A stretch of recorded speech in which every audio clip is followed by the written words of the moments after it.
Good morning. I would like to present to you what I consider some of the greatest wallpaper of all time.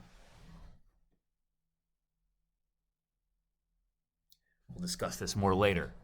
This is the street outside of Traven in Lviv, the venue where I played there. It's a 3-story venue. They have food, they have video games, they have puzzles. Let's go in and take a look.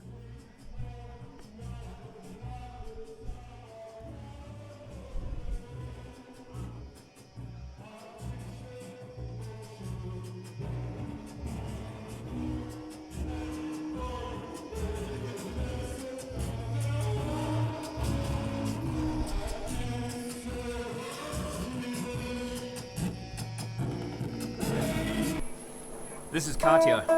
Hi, So Katya, tell me where we are right now. we are in Traven in Lviv, and we are here in soundcheck of Misha. Right on. Can you give me a tour upstairs? What we got? This is a three-story venue, right? It's got this beautiful spiral staircase.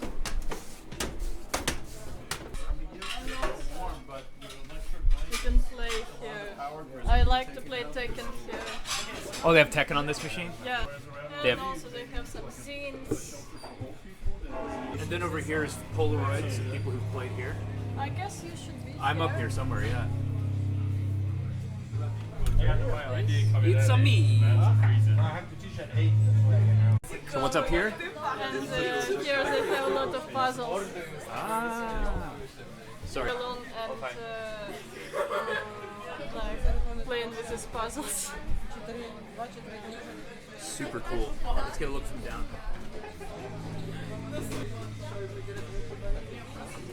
Great venue. Thanks for the tour. You're welcome. Hey guys, here in Ukraine we have war and sometimes we are sad, but mostly of the time we are happy. Have a nice day and goodbye. You gotta give me 5. You fun.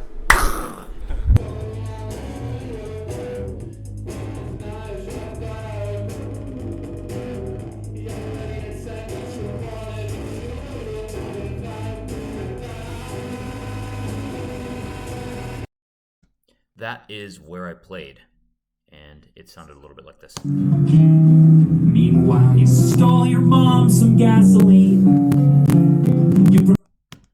If you want to see the rest of that video, you can go to where I link below. Katya, who you saw earlier and who you see again in a second, recorded most of the set on a YouTube Live.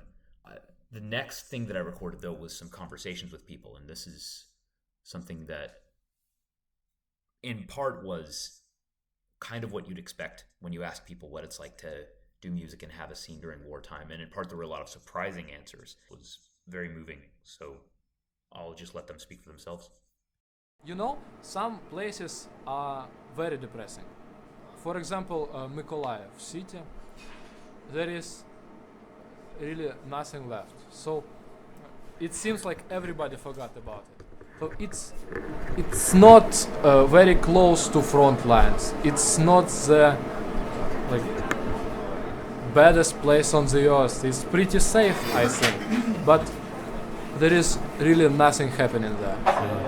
So it doesn't have to be on the front line for it to be affected by what's going on. Yeah, so Wow. it was pretty close to front lines in 2022, but in 2023 front lines moved like 100 or 80 kilometers, and it's really pretty safe, but very depressing. Yeah. And Kherson is even more depressing, and it's pretty dangerous there because you have city, river, and front lines like almost there. Yeah. So Are there any gigs in Kherson? no. There is You no laugh when I say life. this. There is really no life in Kherson. That's so bad, so depressing. Maybe it's because most of youngish people are gone. So they moved to Odessa, for example, or Lviv, yeah. Kyiv maybe. So Kyiv, it's attacked almost every week, but there is still plenty of stuff going on, gigs, raves, and so on.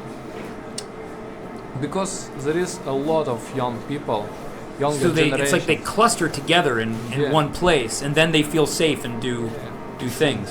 They want to feel alive, but in Mykolaiv no one smiles, you know.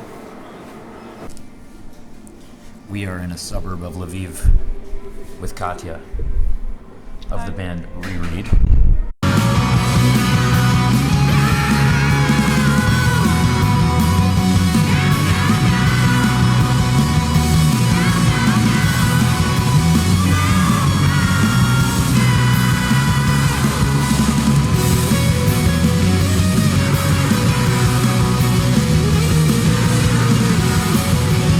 After full-scale invasion started, Ukrainian people became more interested in our culture and our music that we have now, and I guess we could find more of our listeners, but also this time it became harder because just less people in Ukraine. A lot of people left it, a lot of people are on the front line, and a lot of people died. And it's hard with concerts, and it's harder with listeners just because it's less people here. And you have friends that are fighting, right? Yeah. Yeah. Our drummer is on the front line. When you live in other countries, you just feel that countries that are somewhere and they are having difficulties like wars or hunger, like you understand that they have difficulties, but it feels like they're in different world. Mm-hmm. But maybe that's what I thought before a war. But for now, I feel the pain of different countries more as I feel our country's pain. But I just don't think it's in a different world, because Ukraine is a forpost between Russia and Europe, and if Ukraine falls, it will go further, and we need help. We still need help, and we still have war going on, and if you can support Ukraine somehow, you should do it. That's not like government is fighting against other government. It is, but not only this, but a lot of people want to make our country live, and that's why they need weapons. And it's like normal people, like people who we know, our fathers, our friends, they are fighting for what they love. And it's impossible to fight without weapons, and especially when you have this strong enemy like Russia. Yeah. I'm also here in a cafe in suburban Lviv with Timofey. Добрий день, я Тимофій. Добрий день, Timofey. And with help from Katya translating. What is your band? Закрите Суспільство, його друзі.